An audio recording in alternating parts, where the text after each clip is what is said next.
Good morning, everybody. Just to give you an idea of how this workshop came to be, we had originally set up this workshop or proposed this workshop to be done at CIT as one of their hands-on workshops, which are normally a little bit longer. And normally in other years would have happened right in a computer lab where we could have been able to put hands on with a tool, play with it. The facilitators have been walking out the room. Amanda and I will be presenting today, but I see Keith Landa is in the audience and is also one of the leads for a campus for SUNY Create, and we'd be mingling around, we'd be talking about how we use it, what we want to do, and we're going to try, even though we're remote, to mimic a little bit of that flavor with our agenda. So in the first kind of half of this time that we have scheduled together, because we're scheduled together from 10 till noon, I'm going to go through and I'm going to kind of do a walkthrough of SUNY Create, almost as if you were a classroom of undergraduate students who is seeing the system for the very first time. SUNY Create, as we said in the introduction and in the blurb about this webinar, is a system built on what we call domain of one's own. A domain of one's own is kind of a radical idea that says, what if we gave every single one of our students their own website right when they joined us, and they built their portfolio and their professional online experience while they were with us, doing two goals. One, building that professional online portfolio, but two, also teaching them the way the internet works as we go through. So there's a lot of like digital literacy skills built into this initiative. And I'm going to kind of slow down and say like, hey, what's an IP address? What's a domain? What do we mean? What's the difference between a domain and hosting? And kind of walk you through that, kind of modeling what I would do on my own campus at SUNY Oneonta if a faculty member asked me to come in and do a consult like that. Amanda, why don't you jump in and tell a little bit more. And she has also added into the chat area a Google Docs sheet that has some vocab that we're going to throw out. Normally in IT, they tell you, please don't use jargon. We're going to be using a little bit of jargon today, but we're going to try to slow down and teach you the jargon as we go. Yes. So hi, everyone. I'm Amanda Schmidt. I am the Digital Humanities and Learning Coordinator at SUNY Geneseo's Center for Digital Learning. I have been working with Ed on this project since 2019, and we are very excited to bring this to you today. I sat through the same type of training back in 2019 that you are hopefully going to be experiencing some version of today, as Ed mentioned. So we have used SUNY Create at Geneseo in a few different ways, and we're just starting to pick up steam with it, and we're getting really excited about all of the different possibilities that it's starting to realize on our campus in terms of building multi-sites so that we can give access to faculty and students that is kind of like a lighter touch versus some more independent projects that are actually utilizing something that you'll be learning about called the cPanel, where it really gets more into assigning specific domains. And there are just different levels of engagement and interaction that this initiative allows you to participate in. And so in this first part of our workshop today, we're really excited to just get you familiar with what Ed explained and kind of see what it would be like if you were a student who was just diving right in and getting the full feature of this initiative. And then in the second part, we'll kind of talk about the different ways that you can personalize this initiative to meet your specific campus goals. So I will pass it back to Ed to get us started. And I do highly recommend having that cheat sheet that I shared in the chat open, because we are going to be going through some pretty heavy terms that might seem confusing at first, but I promise they will all make sense as we go. Don't make promises.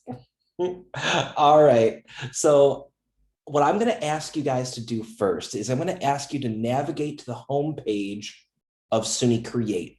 And the home page to SUNY Create, I hope Amanda can put it in the chat as well, is sunycreate.cloud. sunycreate.cloud. And I just have a PowerPoint presentation up right now. We're going to walk through getting you set up on SUNY Create the first time. And what we're going to do is we're going to give you a subdomain of SUNY Create. A subdomain is when you divide a website into multiple parts and you create like edbeck.sunycreate.cloud. AmandaSchmidt.sunycreate.cloud. When you have multiple periods in a domain, that's what's called a subdomain. Your campuses probably do this all the time. Like I know my campus official website is oneonta.edu, but of course we have blackboard.oneonta.edu. That's a subdomain of oneonta.edu. And so one of the first questions we got in the chat was, can students keep domains after they graduate? If we're building this domain with them the entire time that they're there, can they keep all of that information? And so what we're doing is we're giving the students a free subdomain, which they can only use while they're still a SUNY student, or they have the option to buy their own personal domain. So I know that like I have purchased edbeck.com. I know that Amanda has purchased one that is closer to her name. She's got a couple. It depends on what they choose. What we've done is be able to give them a free option that's kind of, well, they're a SUNY student, and they have another option. And unfortunately, that's one of the first like big decisions when we do a walkthrough like this. If you click on that Get Started button like I just did, you're going to sign in using your campus's single sign-on. You'll grab from this drop-down menu just like you do when you log into Workplace, like you do when you sign up for events from the CPD, and you're going to log in using your campus credentials. Mine goes right to the SUNY Oneonta webpage. But that's going to start this process of giving you a subdomain, is just logging in with your SUNY credentials. And it's going to pull a little bit of information about you when you do that login. And then the next thing, and the big question, and this question is where when I'm doing this with a class, I like to stop and say, hey, slow down a second. What do you really want your subdomain to be? It is possible to change your subdomain, but it's not easy. It's not like you can do it yourself. It's kind of one of those, hey, I need to ask somebody for help and submit a ticket, and someone else could help me for you. Now, I have a couple different programs on my campus that we're giving subdomains for. I've got education programs. I've got fashion programs. And with those, sometimes those students pick different types of subdomains. Like my education students are often more likely to just like pick like edbeck.sunycreate.cloud. Like I'm pretty vanilla. I just use my own name. The fashion students who might be thinking about the branding of themselves online and where their hub on the internet is going to be, they might be thinking about, geez, my Instagram handle is, geez, my Twitter handle is, and I want to be uniform across all these things. And they might use one of their like Instagram or social media handles so that they kind of have the same internet online persona everywhere they go. And that's a perfectly valid thing. For the people that have been in the open community for a really long time, you might notice some of the subdomains or emails or Twitter handles they use, like that econ professor or absolute ham, or, you know, there's different things that people come up with, but it's a big decision. How do you want to present yourself online? And so it's worth taking a little bit of time to think about it. But if you put in right here and press continue, you will get to a review screen to just like this that says, okay, yes, this domain is available. This is it. Make sure it's spelled exactly the way you want it to spell. Make sure it looks the way you want it to look. And then you'll see your first name and last name and email address that got pulled from the SUNY single sign-on. And this is that free subdomain that any of your students could sign up for. Later on, we won't show you how to do it, but I'll just give you a little bit of how you can buy your own domain. Buying a domain is an investment. It's normally like $10 to $15 per year to purchase and own your own internet domain, which isn't all that much for people that want to get into it and would like to have a space that isn't co-branded with SUNY Create. That's certainly an attainable thing, but we know that we can give this subdomain for free.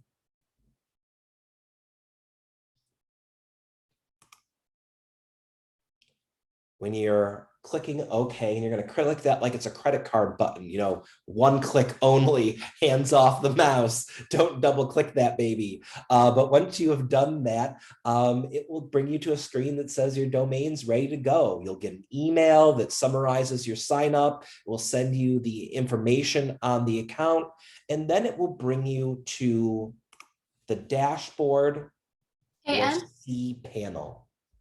Sorry to interrupt your flow. Yeah, go for it. Could we just take a pause and check in with the chat? I think some people are having some issues getting signed up, so we might need to just backtrack a little bit. Yes, so one of the issues we've heard from a couple people now that there is an error that's showing up saying that it doesn't have folks' first names. Yeah, so that is a campus decision. You know, we have all 64 campuses are signed up for this single sign-on. And some campuses have made the decision not to share certain things like your name or your first name or your last name. And the integration needs your first and last name to get going. So the people who says it does not have my first name, we would have to come up with a solution for you for that. I think what we did for one campus that didn't have a last name shared, they were only sharing first names but not last names, is we kind of tricked the system and made it say NA. But we're not going to be able to do anything right now, like in this workshop, like real quick. So unfortunately, you're not going to be able to click along.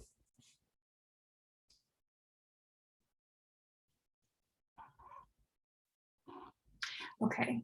And is anyone else having any issues getting to where we've gotten so far?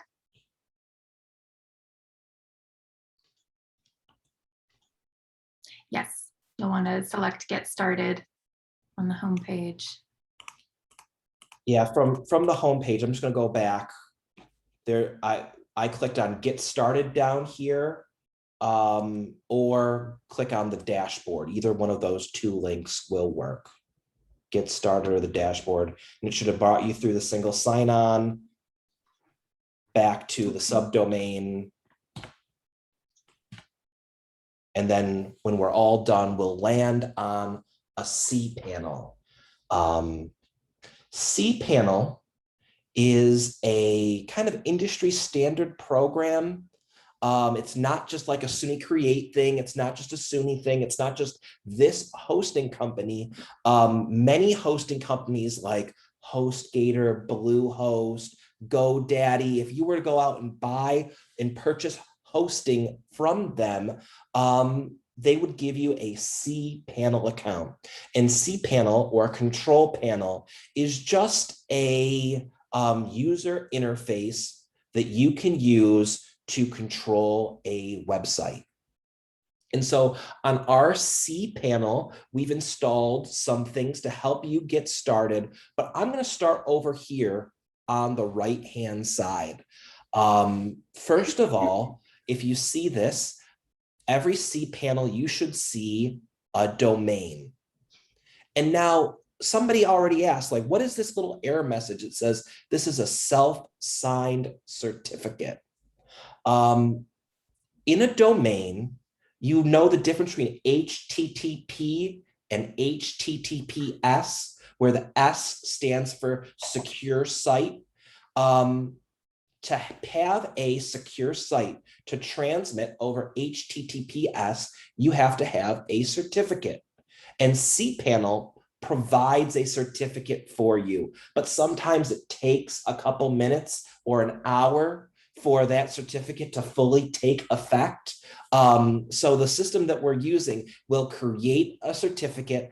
They gave you a self-signed certificate at first, which means that the website itself issued its own certificate, but later on it will go through one of the big certificate authorities and get one that's signed by a trusted internet source. And that's what it's really doing. It's saying to people who visit your site, this is a trusted site. And when you communicate with this site, your communication between the site and you will be encrypted. So that's what that self-signed certificate means. So I have my domain, and when we say domain, we're just talking about the website address. We're talking about the URL. And when I teach undergrads about this, I refer to this as, this is the human readable website address. The domains were created to be something that was easy to remember. It's a lot easier to remember Yankees.com than it is to remember the real address of the website. The real address of the website is actually the IP address, and that's right here below that. The IP address is a computer readable address for the website. This is the actual location of all of our websites on SUNY Create. And so we had, at the early days of the internet, they had to come up with a system to translate these domain names into IP addresses. And that's one of the things that is available here from this cPanel is DNS, the Domain Naming Service. And so what DNS does is it translates, okay, when I put in demo2.sunycreate.cloud, it looks at the register of all websites and says, oh, when someone says sunycreate.cloud, what they really mean is IP address 165.227.211.118. Computer, please go there. Yeah, Alex, actually all the domains do have the same IP address because we have one big server that we're subdividing into all these different servers. So that can actually be kind of helpful when we're talking about support for SUNY Create. One of the things that I did as a campus administrator to make it a little bit easier to use SUNY Create on my campus is I whitelisted that big IP address so that we don't block email, or email comes in as trusted or doesn't go to spam folder. Yep, and we can each have a subdomain off that IP address, or we can register a different domain on that IP address. So I'm going to get out of this PowerPoint presentation and I'm going to show you around my subdomain of sunycreate.cloud. What I actually did is I actually purchased edbeck.com and I connected it with my SUNY Create hosting that SUNY Create provides for me. I could have just kept it at edbeck.sunycreate.cloud, but I went that extra step and I pay about $10 to $15 a year to own that website. To have a website that was made just for me and doesn't have that co-branding with SUNY, that was worth it for me. So I will show you my cPanel.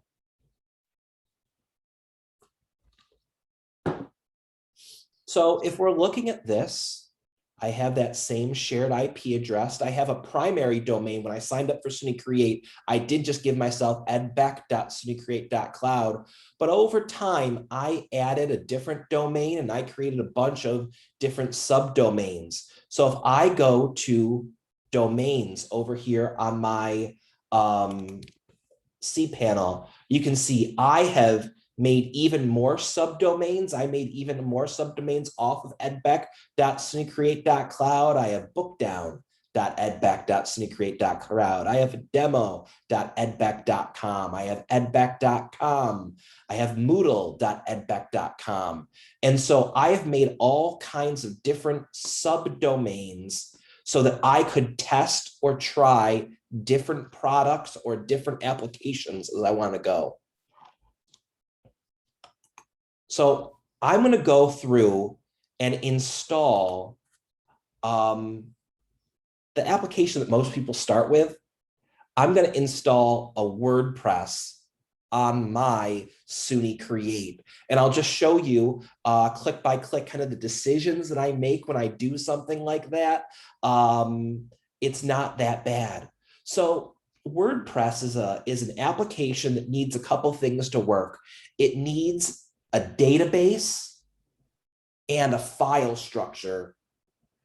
And it uses the PHP language for it to get going. So I'm going to do this and I'll let the automatic kind of like one-click installer kind of do the work for me. But after I'm done, I'll pull back and I'll show you everything that my installer did for me. So I'm in the Installatron and I told it to install WordPress. And the first thing it asked me is, okay, where do you want to install WordPress? Now I have a drop-down menu right here. And I could pick from any domain that's right on here. And if I click this drop-down menu, I'm going to have a lot. So don't get freaked out, but you will probably have 4. You're going to have the domain you chose with HTTP. You're going to have the domain you chose with HTTP www. I remember when I was in elementary school and we were learning about the World Wide Web, for the first time, everything you had to put www, and now you don't anymore. You really can just write the domain without the www and it still works.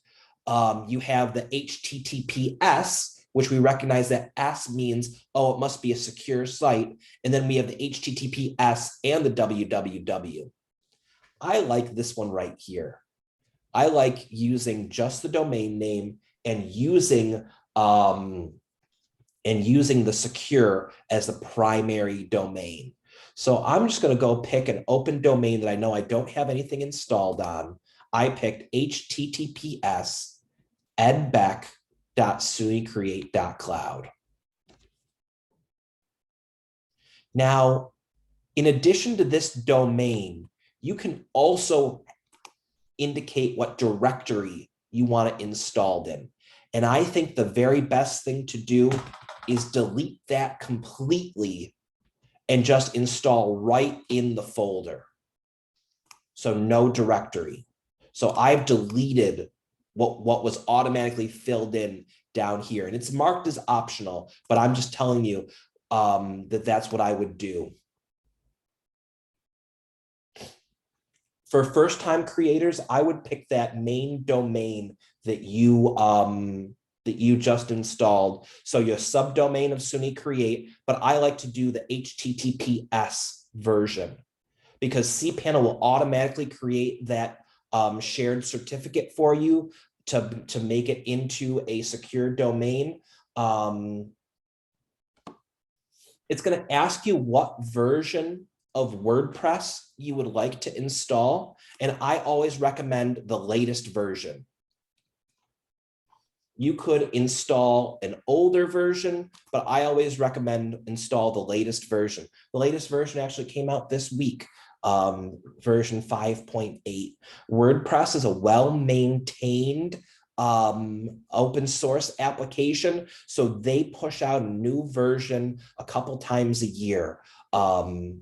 And those have been very stable Some people, when you talk to kind of like old school web people, sometimes they're like, oh, I like to let other people go first and, work out all the bugs. I haven't had that problem with WordPress, not for a very long time.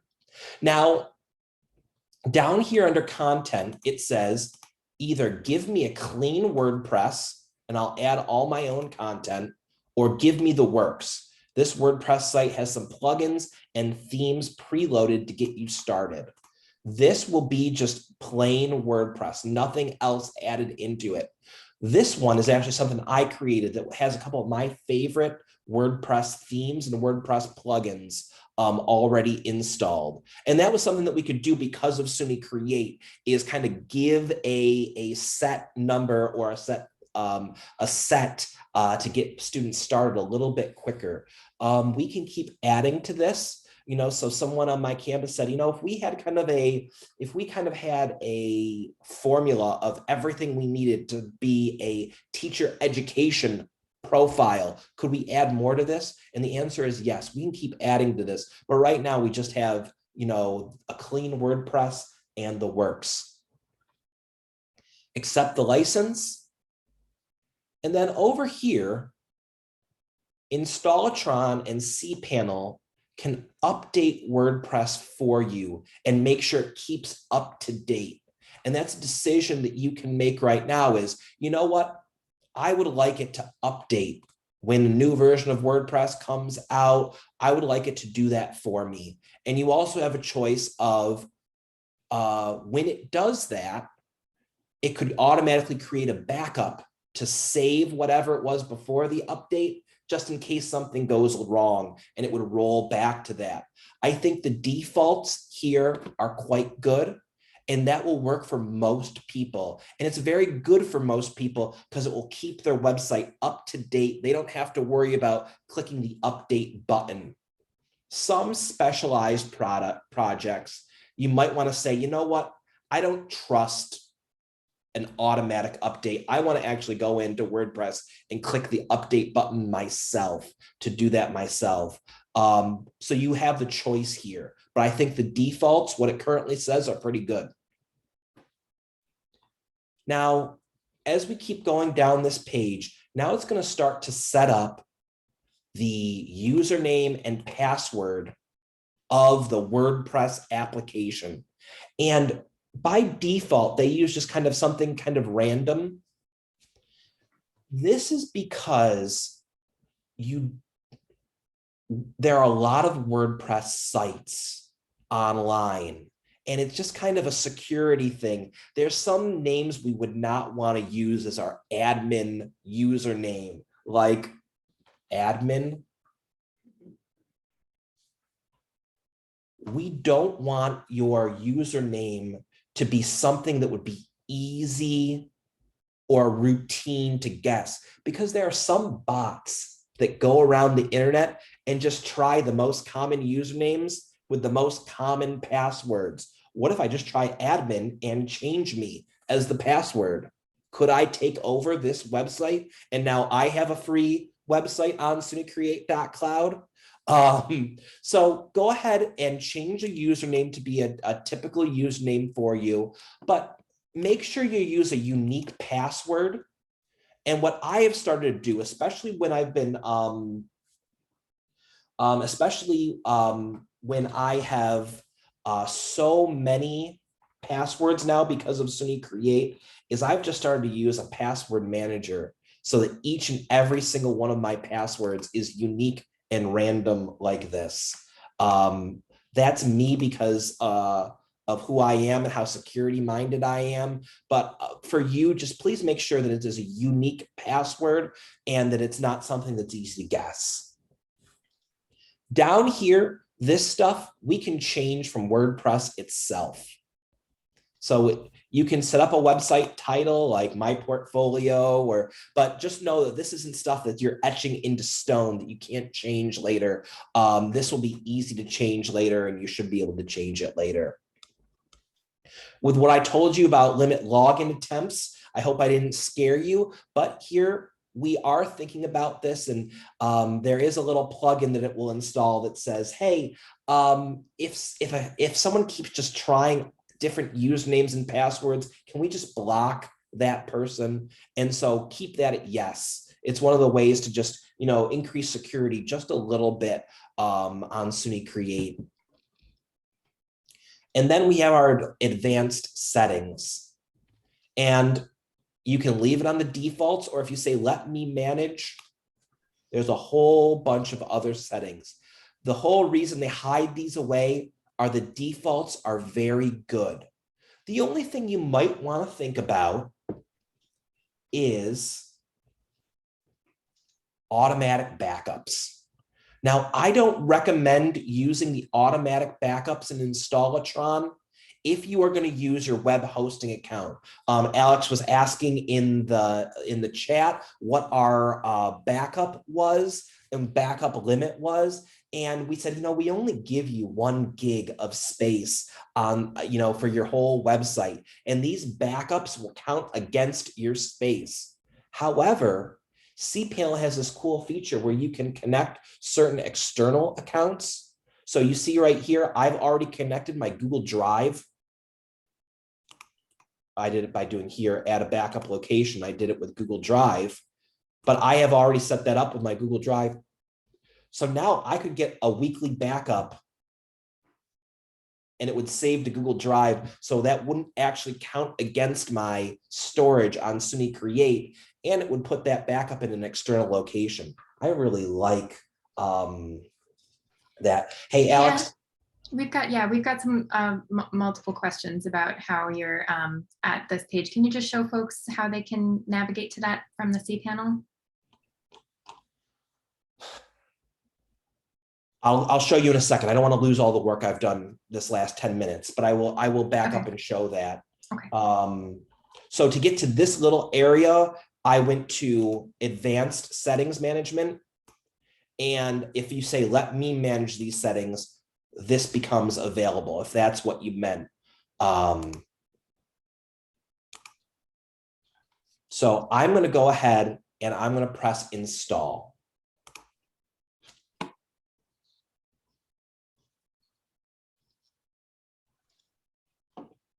Okay, so it's going to go into processing for me. And like I said, I've got a lot of applications, but this is the one that's currently installing. It's creating the database for me. It's making all the files for me. And it's setting up this application on my little computer that I have in the cloud. Because that's what we're really doing here is when we talk about the cloud, we mean that there's a computer somewhere else that I'm able to manage. And I'm using cPanel to manage that computer that somebody else has set up for me, the nice people at Reclaim Hosting in Virginia. And I'm using the cPanel to control all of my settings. So now I've got this new edbeck.sunycreate.cloud. I'm going to click these 2 links. First, I'm going to click the first one, and then I'll come back and show you what the second one does. The first one just brings me to my blank new website. The second link, and this is kind of cool, brings me to the back end of my website and logs me into that website in 1 click. So when I click that one,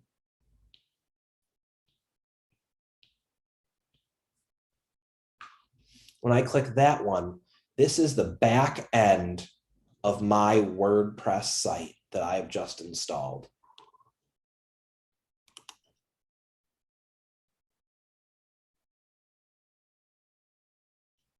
Can I make my image bigger? Yes, I will try.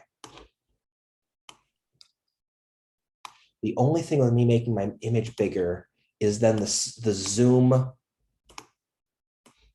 pictures are in the way of things that I need. Just give me 1 minute. I will figure this out.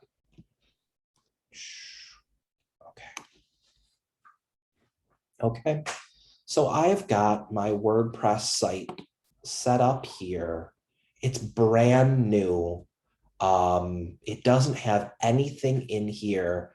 But WordPress is a site that's made to be adjusted and created on the fly. So if I went over into the customize area and I want to change where it says my blog, and I want it to say Ed Beck and my tagline.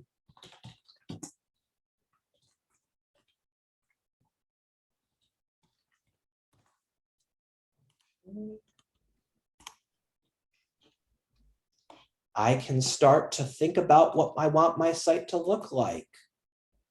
Right now, I just have a few themes installed in WordPress. The themes are really what gives WordPress its look and feel. And they release one every single year. And they name it normally the name of the year, 2019, 2020, 2021. And what I tell people when they first see these WordPress themes, sometimes it's like a history of the internet when you see what these different themes look like over time. You know, when I look at this 2020 theme, and it looks kind of like a dashboard, and it's got the big multicolors, wide print. That's kind of what the internet kind of looked like, or what WordPress thought the internet should look like in 2020. We go back to 2019. That's when people were doing big splash images, right? When you first got in, every website had to have a full screen. Alex,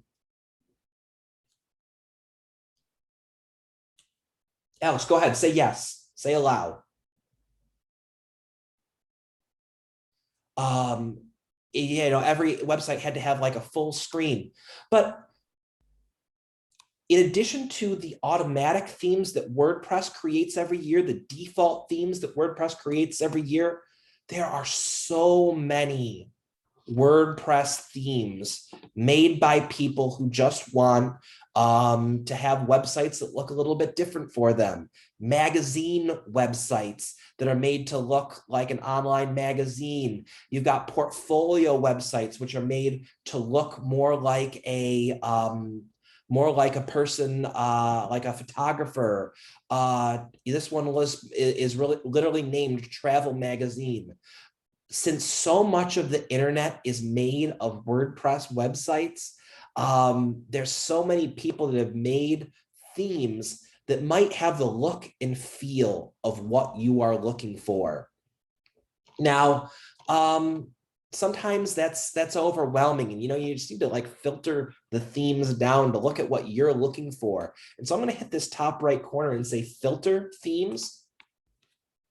And the first filter I always hit is accessibility ready. I want a theme that has been designed from the very beginning for accessibility. A good designed theme can really help you make an accessible website right from the very beginning. So you've got these different themes. It's very easy to install a theme. So I'm going to install this theme Nanospace right here. I kind of like the look of that. This is not going to turn into like a huge WordPress. I'm not going to spend too much time teaching you how to customize and make your WordPress site, but I did want to just enable a theme here. And I'm going to go back to SUNY Create and go back to the dashboard and show you what this installation did. So I'm going to go back to the dashboard, because we're trying to demystify the web a little bit. When we say we installed a website creator like WordPress, what does that even mean? So I'm going to go to the file manager, and we have a folder called the public HTML folder. So I'm going to open up my public HTML folder, and these are the files that make WordPress run. Now, I said I installed a plugin, or I installed a theme. What does that mean? I go to the WordPress content folder, And if I go to my themes folder that is right here, I see I have 4 folders installed.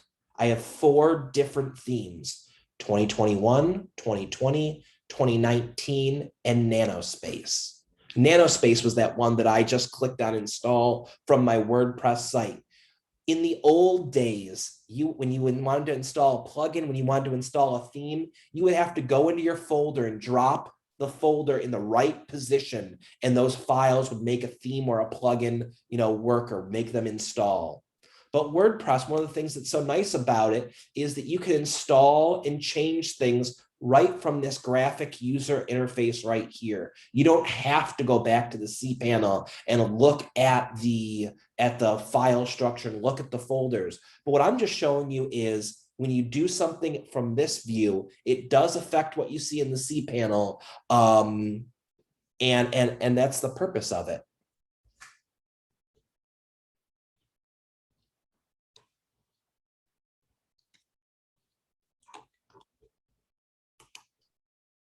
I'm going to do the same thing. I'm going to go back to the back end of my WordPress.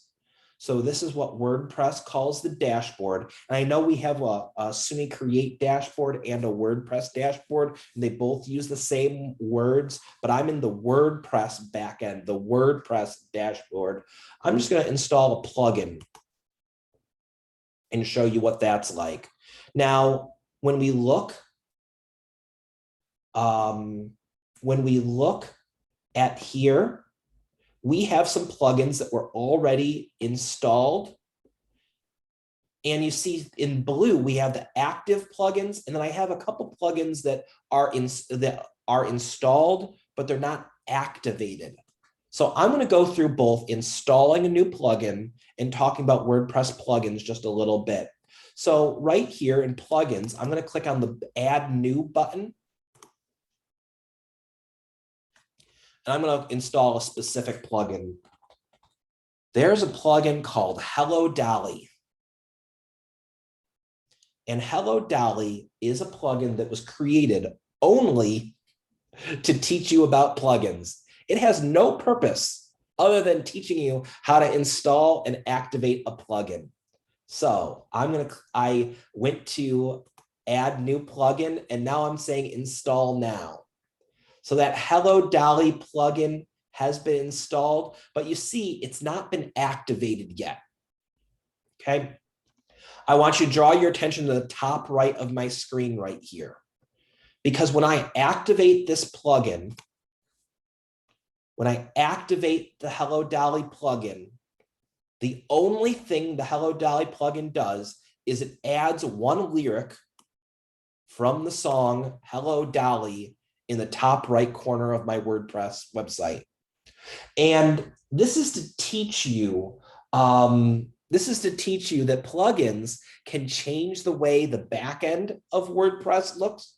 It can change the way the front end of WordPress looks. It can add new menus over here on the left-hand side that you can then do something different in. But they're easy to activate and deactivate and install. So now I've deactivated that Hello Dolly plugin. It's like it was never there. When I deactivated it, that lyric disappears from the top right corner. It's no longer changing the way my WordPress website looks. Now, here's the thing about plugins. Plugins are great and they're awesome. And they're what makes WordPress such a fun platform to use, because so many people are using WordPress. So many people are creating plugins and things for you to try.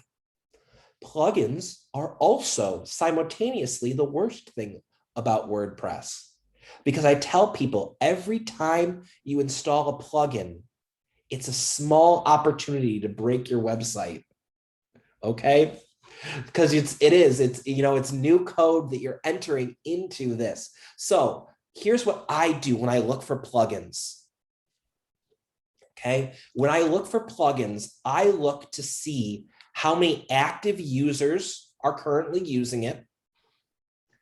I want to stay away from the plugins that only have 100 people using it, that only have 30 people using it. And I look to see what the ratings look like on those plugins. So I'm going to go and I'm going to show you my personal website. And I'll show you some of the plugins that I've installed in my WordPress website. And I do have quite a few. So here is my website. And if I go to the back end, over time, I've installed quite a few plugins. I've got an accessible content plugin, and this plugin just kind of pings me and hits me in the head. If I ever put an image on my website and forget to do the alt text, it will remind me. I've got plugins to help send out newsletters better and change my RSS feeds. I love H5P, so I've installed the H5P plugin on my website so I can create interactives. This is one of my favorite plugins, the Jetpack plugin. The Jetpack plugin gives me so many different features that make my website a little bit better. And the thing that it does that I use the absolute most is it helps connect my website to my social media accounts, which I really like, how I'm able to do that and share that. I can add a, share this on Facebook button underneath every single one of them. I've just learned and picked and chosen and gotten a bunch of plugins over time. But you notice that some of them are not up to date. It says there's a new version available. That's what I wanted to show you. I'm going to show you how to update your website if you ever have things that aren't all the way up to date. Now, remember, I told you could let cPanel do this for you. But I didn't choose that option. I said, no, you know what? I'm going to do it myself. So here's what it looks like if you've got plugins. And I'm going to show you what you have to do to update a plugin. I'm going to select these two plugins that are not up to date. And I'm going to hit the Update Plugins button. It's going to put my site into maintenance mode for a minute. It will switch out the files, the old files for the new files. And that's how easy it is to update WordPress. Other applications might not be as easy to update as WordPress. One of the reasons why WordPress is so popular and why it's such a good tool to getting started is how easy it is to keep it up to date. So in that 30 seconds that I was just talking, I've been able to update and keep all my plugins and my WordPress site up to date.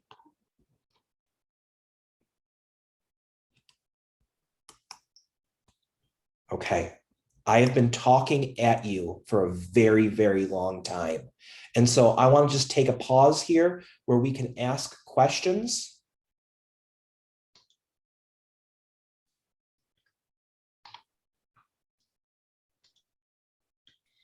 Ed, could you go over the setting up the certificate again, the HTTPS for folks? Yeah. What did you mean by plugins will break our site? That's hard to describe. It can happen in some different ways. I've turned on a plugin before and it made my styling, it made my website look the way I didn't want it to look. I've also had a plugin that I've installed that was incompatible with another plugin and like took my website down until I deactivated that plugin. When I say a plugin could break your website, I mean it could break it visually. It could make it hard to control on the back end. It might introduce a bug. WordPress by itself, the vanilla version of WordPress, is very, very stable. It is, I stand by it. I think it's a very good platform. But what I'm saying is, every time you install a plugin, it's kind of saying, oh yes, I also trust this developer. I also trusted this person that created this piece of code that on my WordPress site. And that's what I meant when I say plugins could break their site. What are some ways that students could use their site? Now,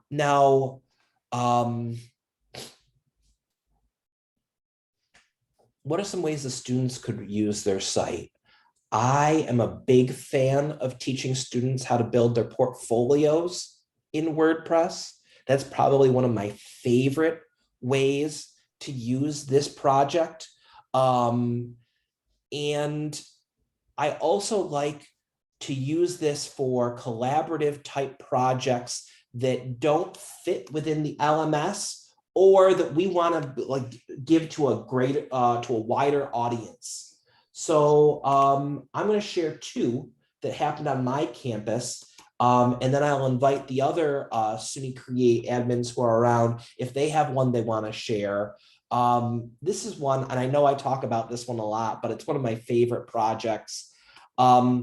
We created a shared site at SUNY Oneonta called the Pandemic Diaries. One site that multiple people were using. And we made it so that it was easy to contribute to that site, and people could come in and write a little diary entry of what they were feeling or thinking during, we named it the semester of living dangerously because we thought that it was only going to be a semester. When we first went on pause, we thought it was a 2-week pause. Remember that? 18 months ago, we thought we were going on a 2-week pause. So here's a random post from April 14th, 2020 that said, hold out hope. I'll get back to hang out with my friends on the SUNY Oneonta campus, just like that. It became a collaborative digital humanities project that had hundreds of posts over time. Many people, different types of posts. This is a photographer from my campus who just went around during the first quarantine and took pictures of their friends from outside the house.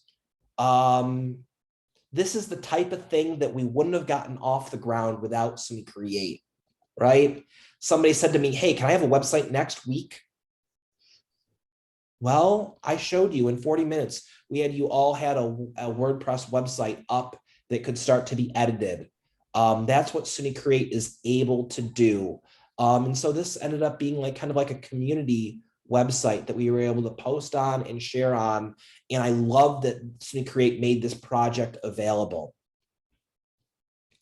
I mentioned things that don't fit within the LMS. And I know I keep talking about this one because it's one of the projects I'm most proud of in the last couple of years. But we used SUNY Create, and you see globalcommons.sunycreate.cloud. We used a free subdomain of SUNY Create for a COIL project that happened over the summer. Students who couldn't travel because of COVID restrictions, but wanted to do an international project, they went and they met with not-for-profit organizations around the country. And so you see, this is a shared website for the people that did that project, but they did all kinds of things. And sometimes it was creative. This student created a graphic novel to tell the story of the Brackenhurst Forest, which is this not-for-profit was trying to preserve and protect. These are all original watercolors this student did. And then instead of just like keeping it within the LMS where no one will ever see it again after it's graded, we posted it publicly online and shared it with an open license so that more people can get their eyes on it and more people can see it. And that's the type of thing that I love with SUNY Create.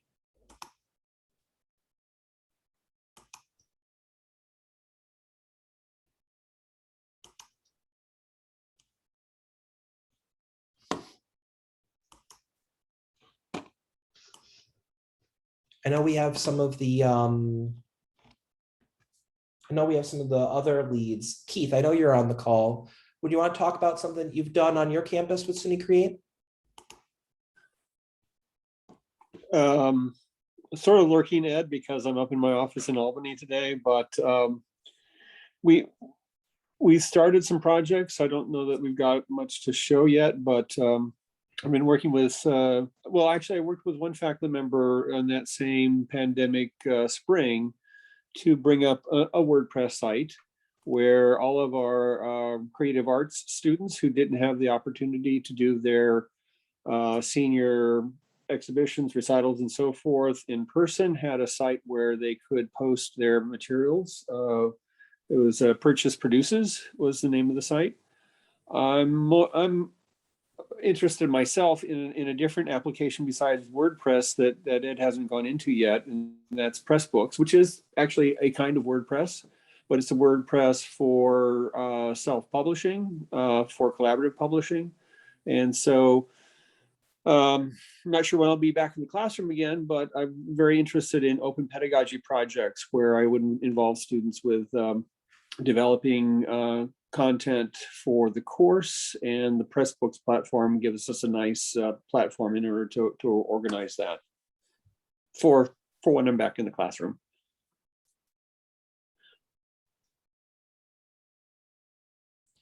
Got a question from Susan. Who decides what can be shared publicly? Is that the owner of the subdomain or the domain owner? Susan, if you use SUNY Create the way that we've just showed you, everything you're doing is going to be creating a everything that we do is going to create a public facing website. So that's a conversation you have to have with your students and with the class as you do it. For things that are public facing, we normally on our campus give students an option for anonymity. If they would like to be anonymous in there, we can do that. On our campus, we've also come up with some alternative solutions so that where students have a little bit more control over their privacy. And I think Amanda and I are going to show you that in the next hour. It's not quite using SUNY Create the way we just showed you. Amanda and I have been thinking about this for a long time. And so we've done a lot of workarounds specifically for our campus for things that might work a little bit better. Because I love this project as I just presented it. I love it, but I also know it's not for everybody, right? Like we just went through 40 minutes of how to set up and configure, and it's a lot of digital literacy built in there. And I love it because of that. But some people are like, Ed, I don't want all that. I just want a website and I want it quick. And I don't want to be in charge of managing the back end. That sounds stressful. And so Amanda and I have kind of come up with some alternatives to try to do that.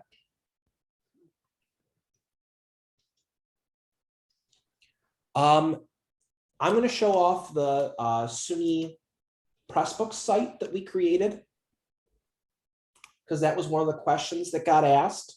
And it kind of highlights the way we have been collaborating, the different kind of campus facilitators and people. You could set up your own Pressbooks using SUNY Create. It's not incredibly hard to do. Just like we installed WordPress, we could install Pressbooks. But Pressbooks is an application based on WordPress that is made for one site to host an entire library. And so the question becomes, should each individual faculty member who wants one single book install their own Pressbooks, or should Ed just install one Pressbooks that we can all collaborate on? And so we've kind of started to think about that, and we created pressbooks.sunycreate.cloud. Again, we're just using that subdomain of sunycreate.cloud, but instead of doing edbeck.sunycreate.cloud, we said, hey, why don't I make one that's just called Pressbooks and make it so that it's easy to share? And because I'm so connected to this, SUNY Oneonta has a majority of the books in here, but I'll pull up an example. This is our Cooperstown graduate program every year collaborates with the Little Falls Historical Society, and they have a different project every year. This year, the output happened to be a book on Little Falls in which we had a different student from our graduate program be the author of a chapter inside this kind of shared space. We made that all through Pressbooks. Pressbooks being a version of WordPress, which is made to create both a web book and also a PDF of the same material. So you just saw I downloaded the PDF from this website, and I'll just show you that we have a web version of the book, and then we have a PDF of that same book that would be ready, right, to send to a printers. And so we have this, you know, all the parts that, you know, you typically think about making it a book. We have a table of contents. We have all the areas of it. And the foreword was done by the president of the Little Falls Historical Society. And then we have all the different chapters ready to go right in here, each one attributed to the different one. Again, this is an awesome project that we were able to do and make it look professional and put it on the web and share because we had the SUNY Create, you know, platform. It's let me as an instructional designer say yes to a lot of projects I would have had to say no to before. And that's part of what I like about it.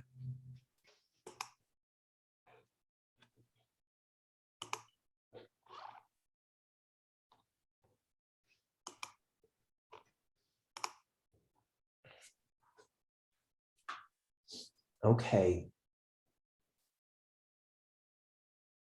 Any other questions that I've missed in the chat?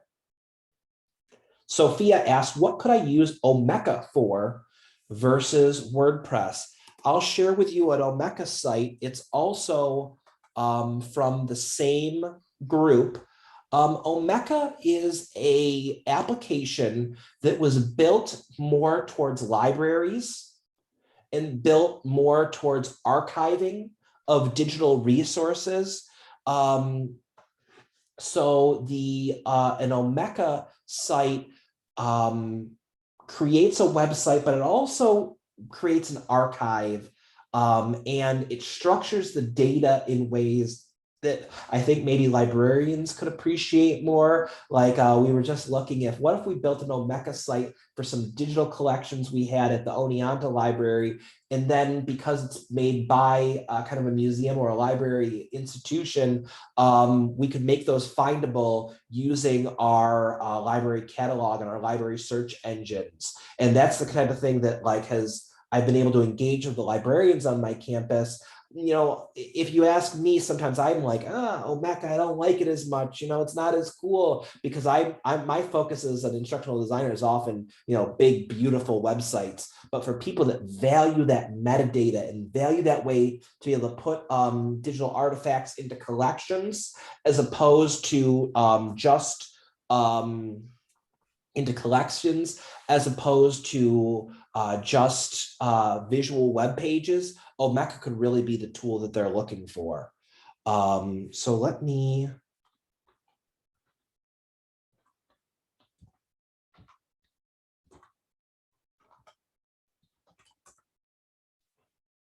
The website I'm going to pull up is called Cgp Community Stories. And again, that same Cooperstown graduate program, they've been going around and doing interviews for about the last 10 years, where they would record a interview about someone talking about the location or where they were.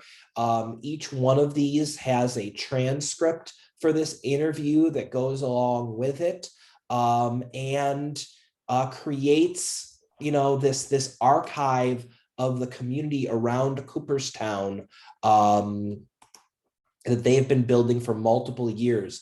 As you look at this website, the metadata is really what makes this different than a WordPress site, and why they choose what to do, what they do, especially as a organization that's training future museum professionals, right? So they have the files that are uploaded here. They have the archive. They have the transcripts for each one of those, and they've been building it for so long. that is something that has become, you know, kind of important. And this is an Omeca site that powers this.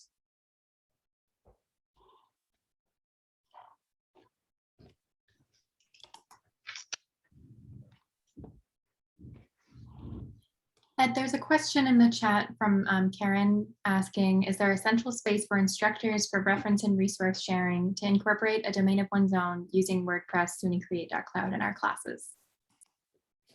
No, there isn't yet. We haven't done that. We do have a very small help document section. You see up here where it says help docs in the top right-hand corner.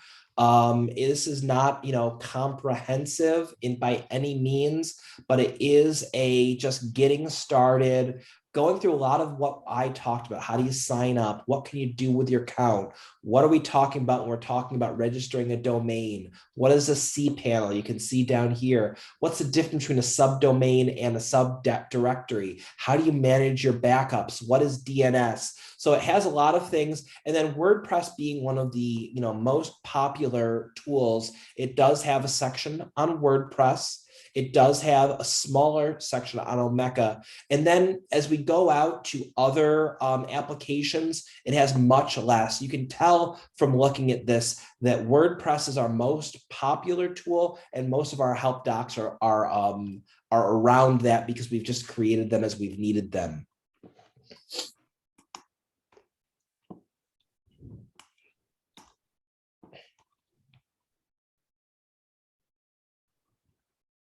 Deborah, part of what we're doing with SUNY Create is we're playing with open source applications. So WordPress is a open source application. Omeca is an open source application. And what we mean by that is the full programs are available online that we can download for free.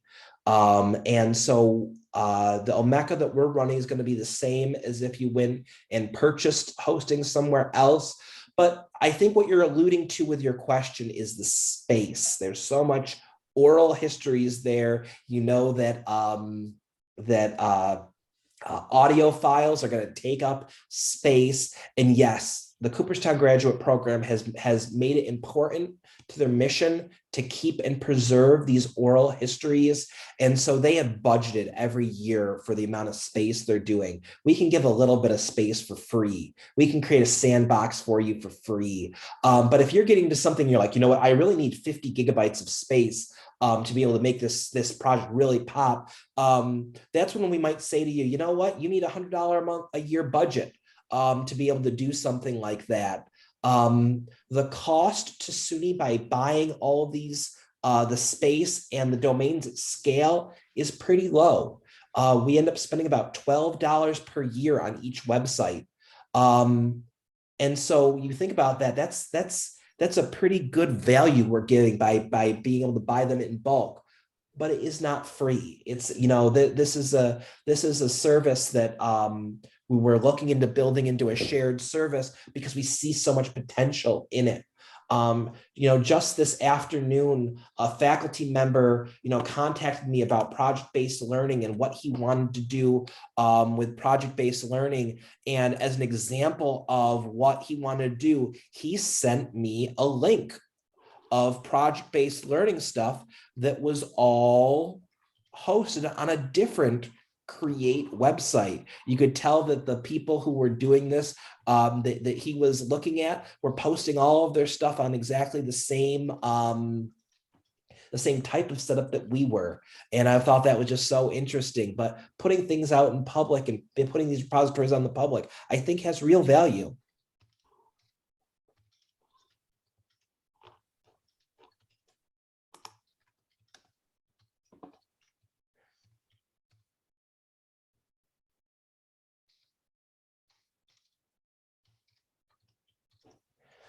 Okay, so you may have explained this. Can a subdomain be exported to another domain whether self-hosted or externally hosted.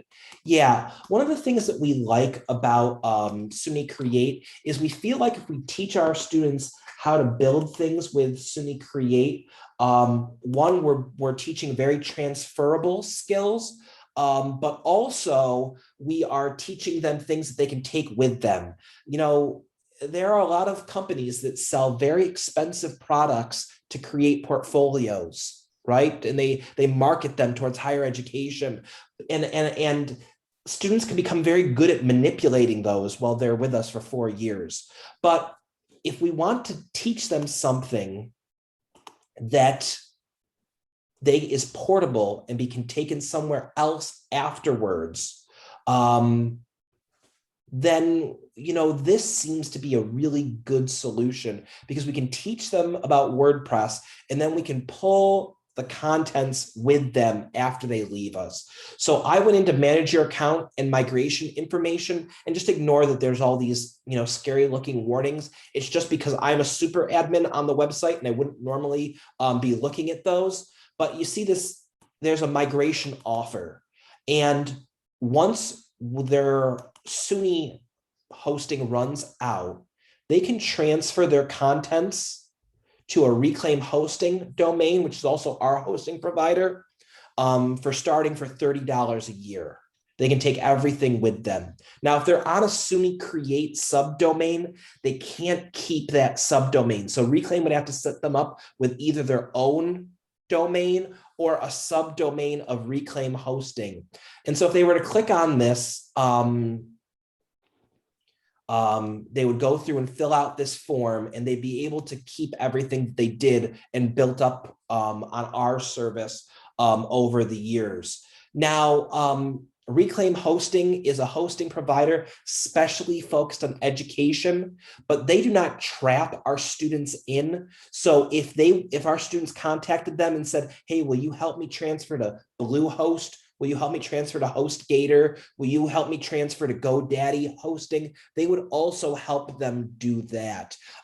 Just to be quite honest with you, the $30 per year that Reclaim Hosting is offering is going to be better offer than most of the other hosting companies, especially once you get out of the trial periods. So like Bluehost will suck you in on a free trial period, and we'll say, not a free trial, a lower price trial period. They'll say, for your first year, it will only be $3 per month, $36 per year. But when that runs out, you'll end up paying like $8 or $10 per month. Really, the bang for the buck from Reclaim Hosting is very good. And it's not just because they're our hosting provider that I encourage students to look at them for the host when they want to get at afterwards. They're just very good at what they're doing and education minded.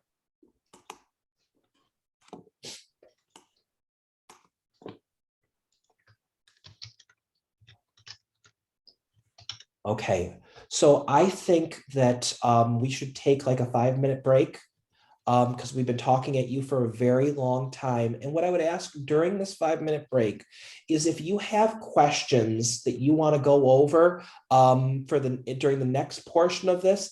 We're hoping we can have more of a conversation during the next part and less of a presentation.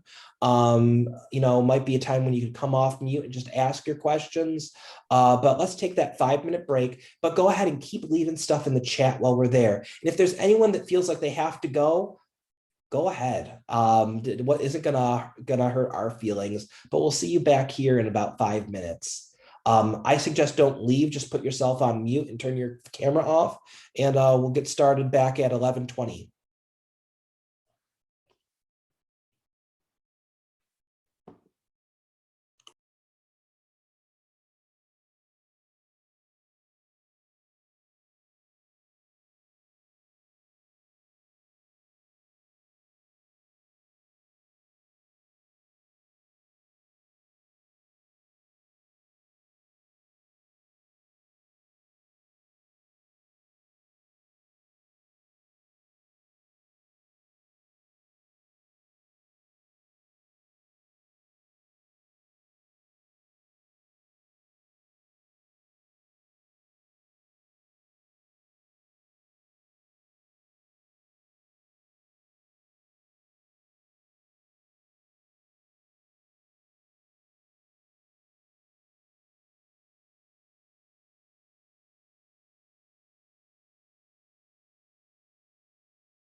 Hey, everybody. We're going to get started start back up in a little minute. But I just want to do like a temperature check. So could you put it in the chat um, one thing that you like about what we've shared so far and one thing that worries you about what you've seen so far, or one wondering that you've of something you've seen so far. Let us know what you're thinking about as you see this system that we acknowledge and know is very expansive and it's the best thing about it is it's so free form, and the worst thing about it is it's so free form. So go ahead and put that in the chat. Let us know how you're feeling.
Hey, thank you, everyone who's posting. Um, I think that it really helps me know where to go next. Just seeing what people are thinking, what people are worrying about. Um, Couple people messaged me privately instead of posting for everyone to see. So I'll respect your anonymity, but talk about your concerns a little bit. And so one of the things that someone said is, hey, what's available? I know SUNY Create started as 4 campuses working closely together as a grant-funded project through IITG, and we've talked about it being available to all campuses eventually, but what's involved with that? What support can we expect? What does that mean that it's going to be more of a shared service? And the first thing is everything I just said, yes, it was originally grant funded, and SUNY OER services, the SUNY library shared services, and the SUNY help desk said, hey, let's find a way to make this more shared across all of SUNY. And so what we said to that was, okay, what would be required for that to work and for that to happen? Sometimes we talk about participating campuses. For a campus to be participating, what we have suggested to SUNY is there needs to be a person or a department on campus who's willing to sit down and meet with their instructors and talk through options with them and really kind of be like the point person. That person doesn't have to be all knowing in terms of website design and hosting, but they should be inquisitive and ready to learn. Because we as kind of the campus leads, and when I say that, I mean, myself at SUNY Oneonta, Amanda at Geneseo, Keith Landa at Purchase, we are kind of a collaborative crew. And when we have issues with each other, we kind of bounce ideas off of each other. We collaborate well together. We're looking for one person from the campus to be kind of in that group of collaborators, because what we can't have is like faculty members from other campuses contacting like Ed directly to support, something that went wrong. You need somebody local. But what's also nice is we do have help and support from Reclaim Hosting, our hosting providers. Now, when we say we have hosting and support, what do we mean by that? We don't have like, hey, would you teach me how to use WordPress support? But we do have, hey, I see my website went down. Will you fix that? They fix things that are broken. They don't do like general, like, will you teach me how to do that? So, of the campuses that we're participating already, sometimes that's in the IT department. Sometimes that's more like in a center of teaching and learning, like that's where I am. Amanda, what's your department officially named?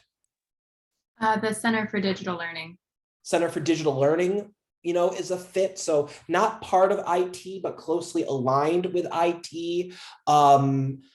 Keith, when you accepted, were you speaking on behalf of the library as interim library director, or were you more speaking on behalf of your teaching and learning center? He's already told me he's only lurking and he doesn't really want to talk today.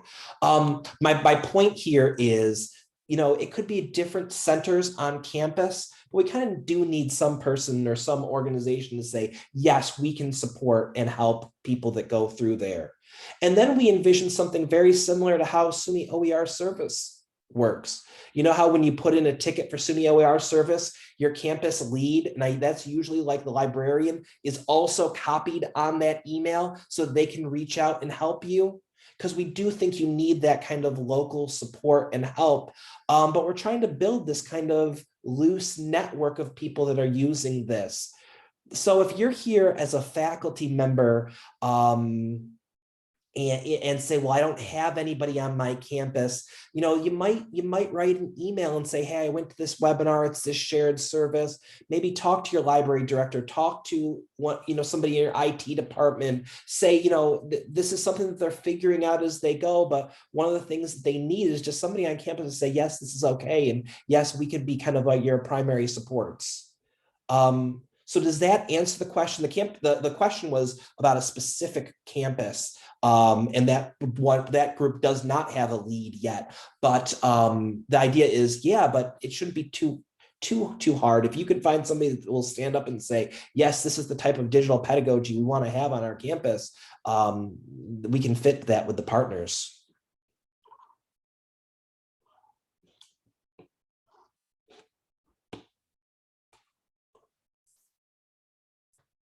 I don't think financial aid can buy a domain, because normally financial aid only works at the bookstore itself, the official college bookstore. But for some, I think I hear the concern in there is that you don't want to, raise the cost of different things, and that might be a good option to be like, what, we do provide that subdomain. That subdomain is free. So if you can't, swing that $10, that $15 for a domain, go ahead and go through it.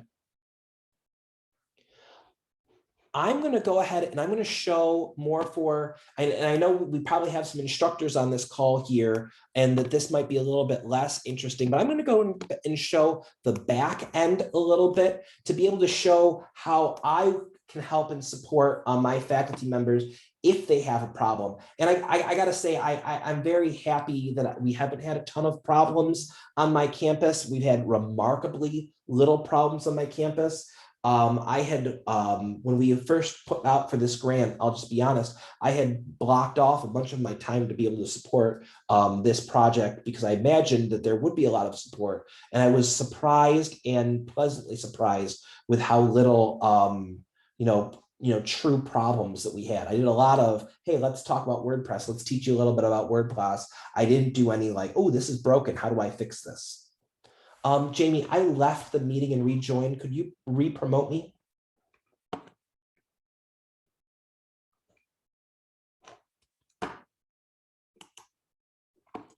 You should be all set, Ed. Thank you so much. So here I am, and I'm looking at my SUNY Create, and you have over here, welcome to SUNY Create and manage your account, but I have some more areas here. I, for example, have an admin area where I can go and look at users. And so we have all of the users who are currently in SUNY Create, and I can sort by that username so I can see like, oh, we have a good Albany contingent who came today and are checking out the system. And you see here, when we're looking at these, we're using our SUNY prefixes here. So you can quickly sort and see the different campuses that are currently using. As an administrator on the system, I can impersonate another user. So let's go through a scenario like Amanda Schmidt calls me up and says, hey, I'm having a problem with my WordPress site and I have no idea what's going on. One of the things is I can do as one of the admins is I can go to Amanda's network, I can switch to her, and now I can view her dashboard and be able to help troubleshoot problems with her as someone that can see exactly what she sees. And that is very helpful to be able to do that and be able to see and change that. So I can go in, I can look at the apps she currently has installed, and I can do anything on her account that she normally could. And this leads me into what is the benefit of using a SUNY shared service as opposed to just going out to WordPress.com. Like WordPress.com is also free. Why would I want to be on SUNY Create.cloud?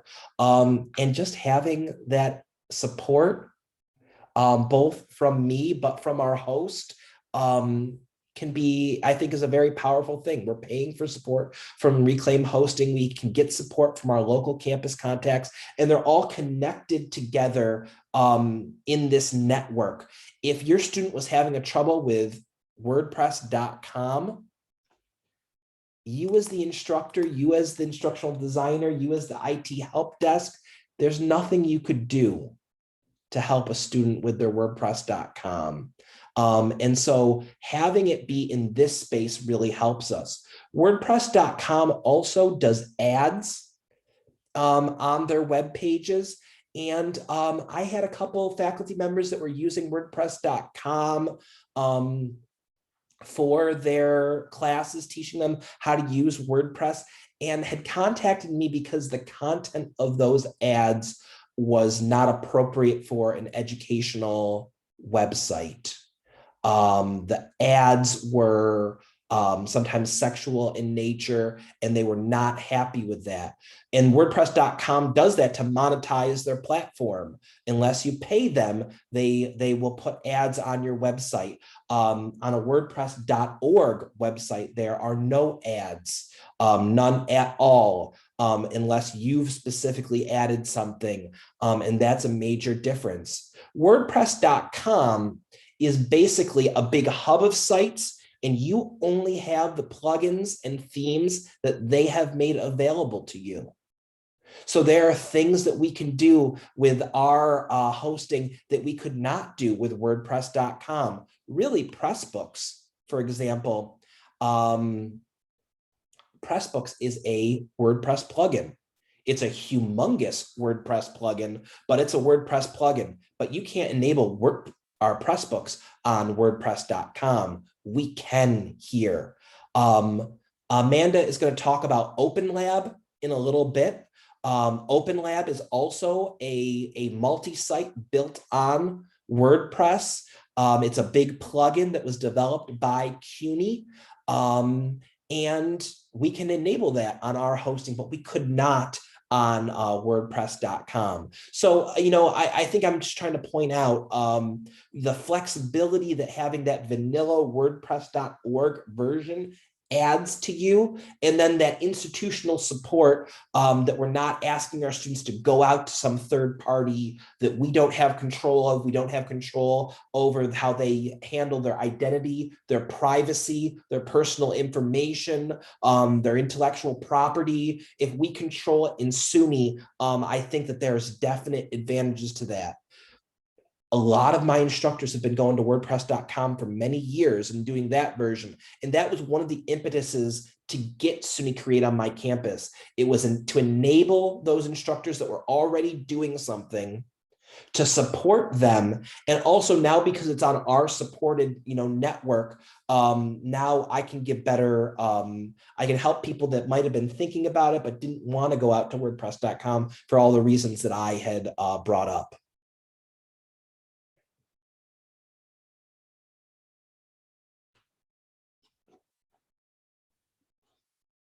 So, not to put anybody on blast here, but one person comment said, I think this is great for IT students. I think this could be really great for IT students. And I hear in that just a little bit of this might be too much for my students who are not in a technical field. This might be too much for my students that just want a quick class project, but don't want like the overhead of, building and supporting a website.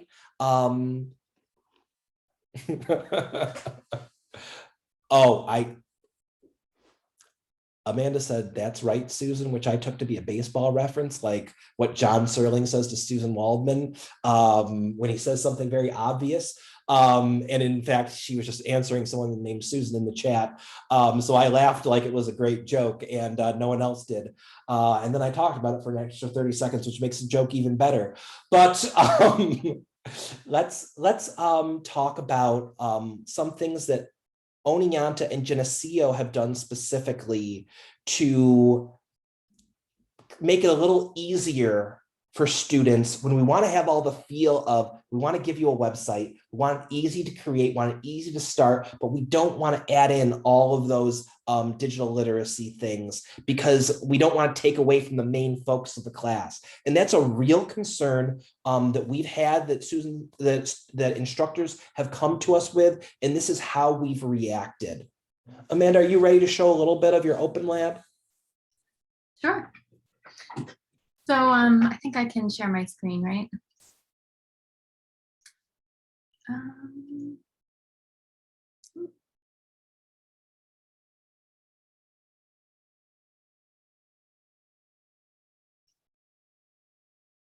Okay, that should work. No. Sorry, everyone, just one moment, please.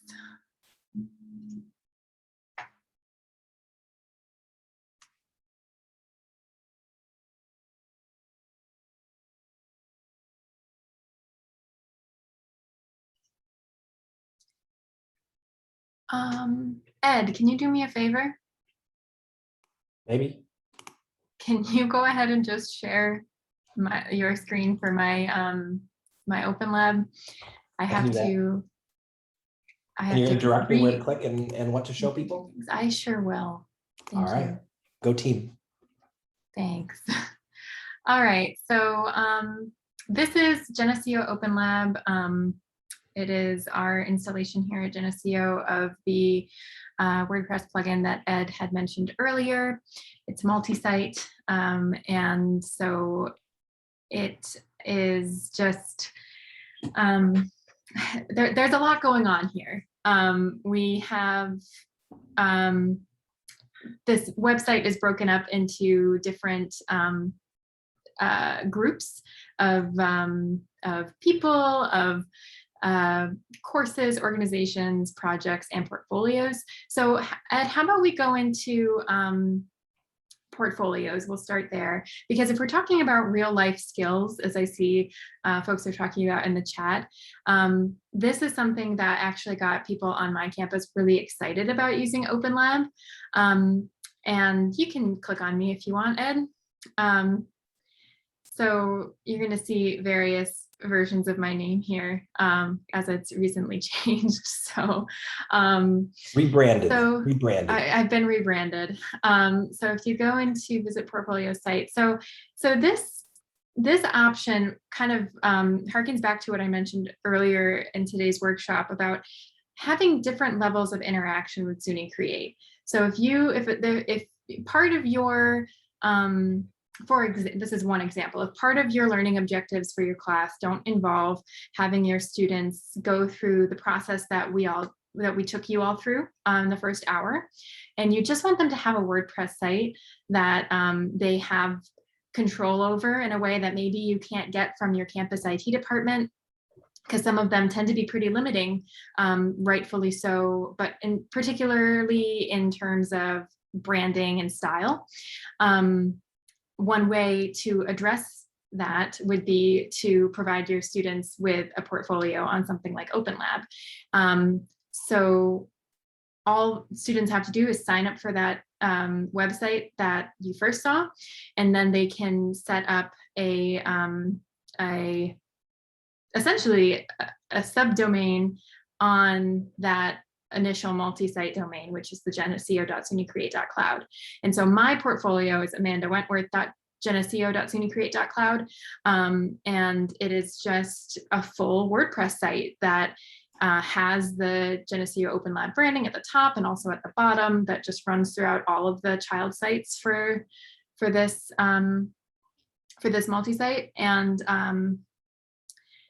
what I say about Open Lab is it's almost like you're running your own WordPress.com and running your own small social network at the same time.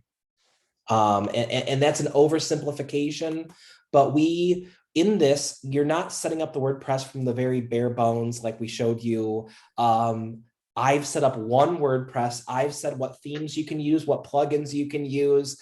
And if you look at Amanda, she has a little page here. This is kind of like the social website of the page. She has one portfolio, but then she can be part of as many organizations, projects, courses as she wants to be, each of which can have their own website. So she's got all these websites that can be kind of connected together, but she doesn't have like that back end of having set it up from the very beginning. We've done that work for her to take that off of the students, and she just gets the fun of playing with WordPress.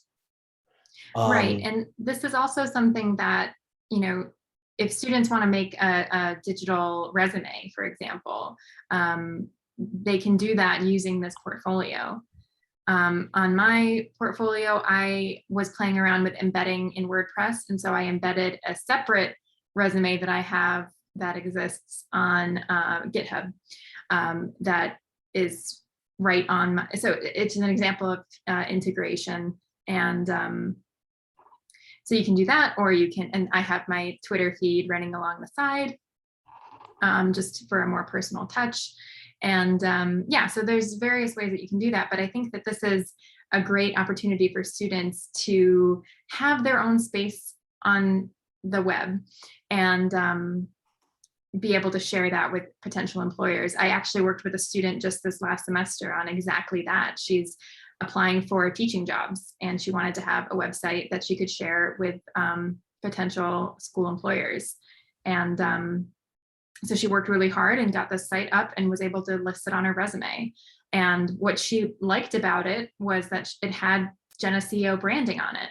And so she was able to, not only have that on her resume that she went to Geneseo or is currently going to Geneseo at the time, but that's the first thing people would see is Geneseo, great school for education, and then interact with the site from there.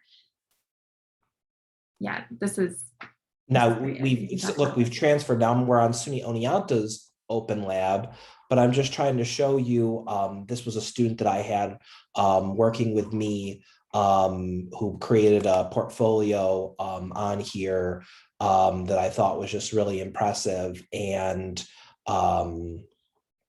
she did a nice job with.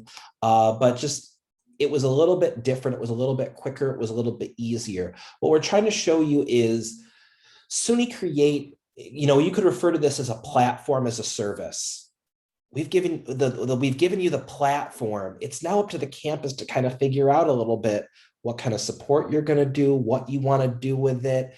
And so Oneonta is moving towards a situation where, maybe we won't give like the full domain of one's own experience to individual portfolios.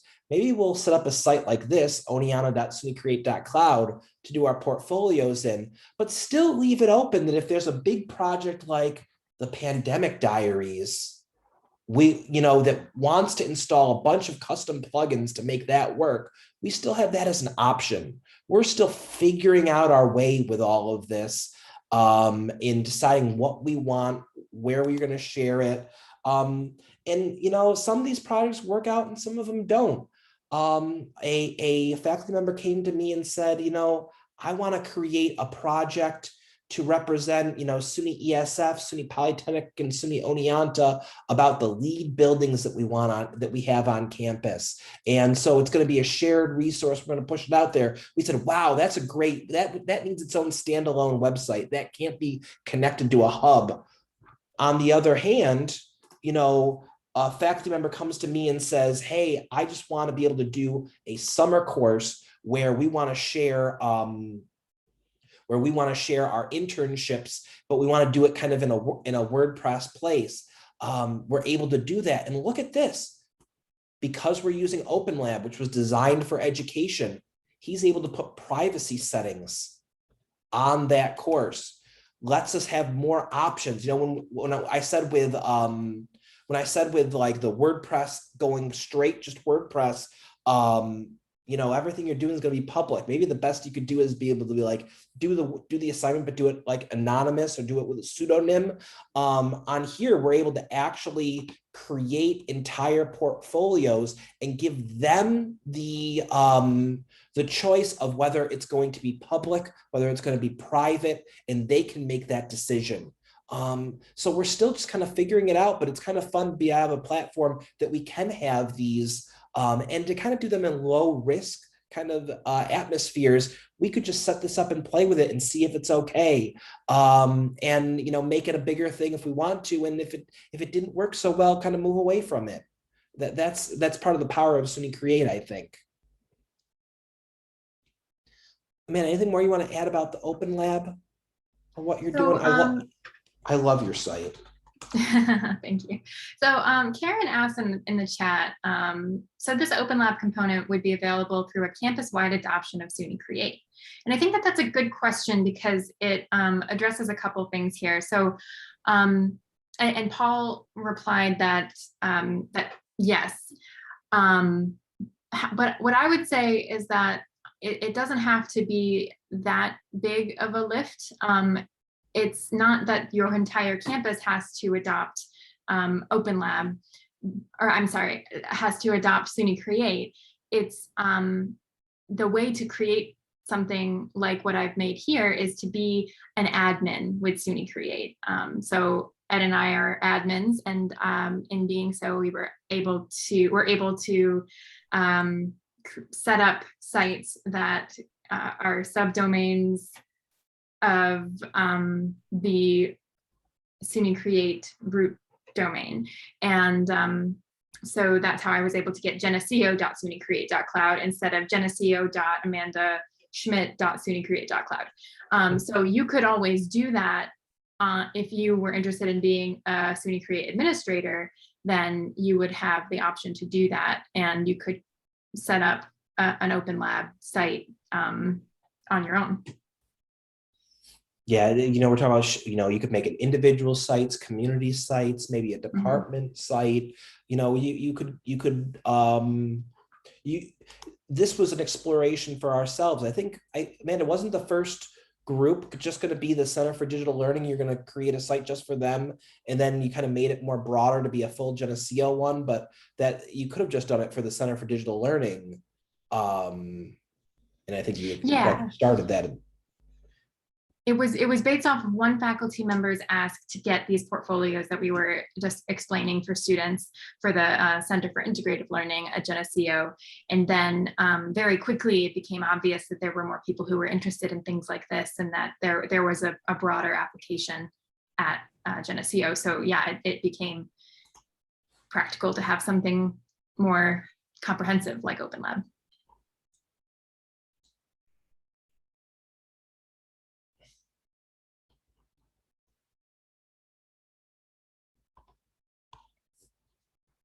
All right, you guys have stuck through us till the Yeah. bitter end, and I appreciate that. And it's getting to be a much smaller group, so if anybody has a question, wants to just come off mute and ask it, go ahead.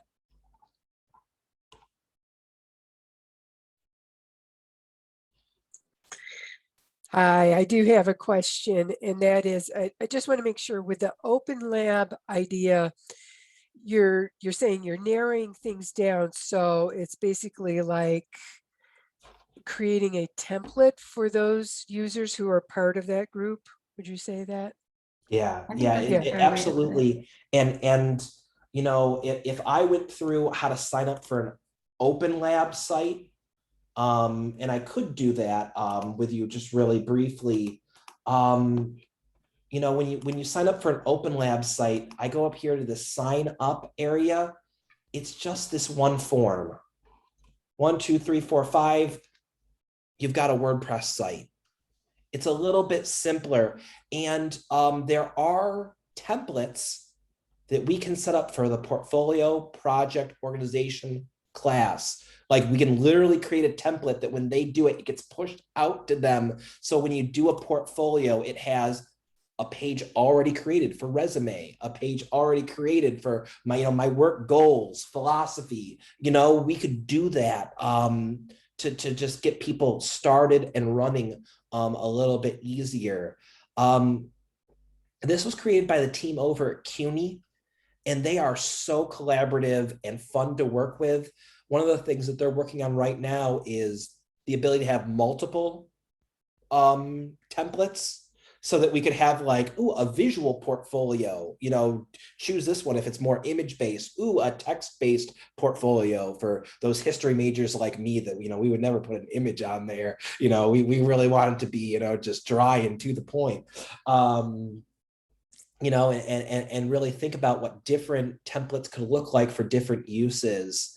But you know, my advice would be not to get too hung up on Open Lab, you know, in itself. We're just putting this out there as a way that we have simplified it for our team using the same infrastructure, but saying, you know what, my campus needs to fit this to my own needs. And I think that's what we're really trying to highlight here. You know, I remember having a meeting with Mark McBride as we were talking about transferring this over, and he said, we don't want to come in here and tell you guys what to do with this or restrict your creativity. So that's why that campus lead, if a campus wants to participate, is so important, because somebody has to come up here and say like, you know what, let's use it for this, but not for this. Let's kind of make their own mindset, because we're figuring that out at Oneonta. Amanda's figuring it out at Geneseo, but it's going to be different, you know, depending on the different people. If you look at, you know, a lot of higher ed websites have things like this. They're normally branded like something create, like Brigham Young Create, or some of them are just like, here, take it, and this is yours, and we don't touch it after that. We've provided you the hosting, but we don't do any of the help. You know, this is for people who are living on the edge and love open source. Some other people, you know, I'm starting to build help docs and things, you know, this is for my campus. Like, how do we get started? What does it mean? What is WordPress posts and pages? And we're trying to build all of these kind of things for our campus with what we need. And that's how we're approaching it at Oneonta. Other people might say, you know what? One of the reasons to use WordPress is 40% of the internet runs on WordPress. So go ahead and Google that. Google, how do I make a post in WordPress? You're going to get a ton of answers. You're going to get a website called WordPressBeginner.com. That's a good website to go to, because we're teaching you to how to find information and see what you need to do. Different approaches work for different campuses. And from Oneonta, I can't tell you what works, you know, at Geneseo. Yeah, I think that it has a lot of potential. And going back to the earlier comment about that I said about, oh, it's good for IT students. And I think part of why I said that was that IT programs, I think, tend to get students who are like, yeah, let's just try it out. Where you might have other students, let's say in the liberal arts or in business, are like, "Ugh, I don't know, I'm not into technology, I'm into art, and those kinds of things. So I think that being able to sort of give some boundaries around some of this will help certain students who are a little timid about trying things like that, but can benefit a great deal. Whereas for IT students, you might want to kind of open it up and say, have at it. What is your creative seed that you want to plant and grow? Yeah, So I think guardrails, that's the difference. Yeah. guardrails.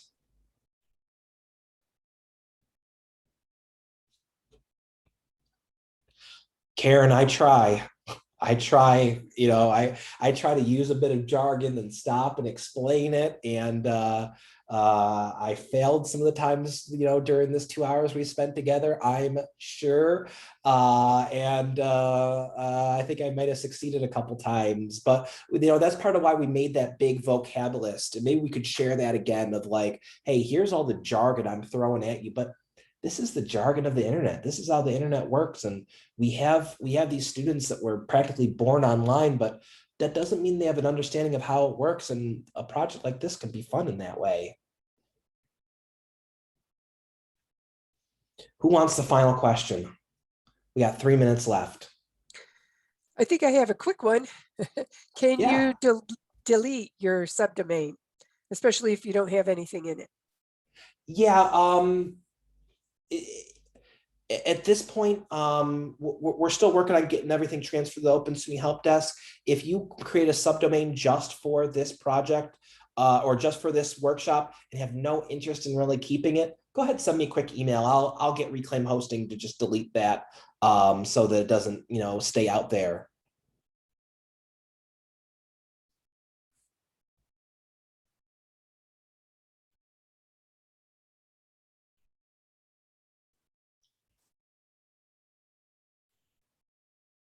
So if folks are have follow-up questions, I'm sure Ed feels the same, but we would be happy to talk to you if you want to shoot us emails. Mine is in the chat. Be happy to chat. So. And when we get the, especially for people who are interested in being part of that group of leads, we'll get that back together so that we're meeting monthly again. If you can, pull up on your campus and figure out who should be joining that group, we could get that started. We do have a SUNY Create workplace group that we've made for people who are playing with this and trying this out the first time. And sometimes I throw things in there like, hey, WordPress just got updated on Tuesday. Here's the new features and things like that. Because we're all just kind of learning about this together. Yeah.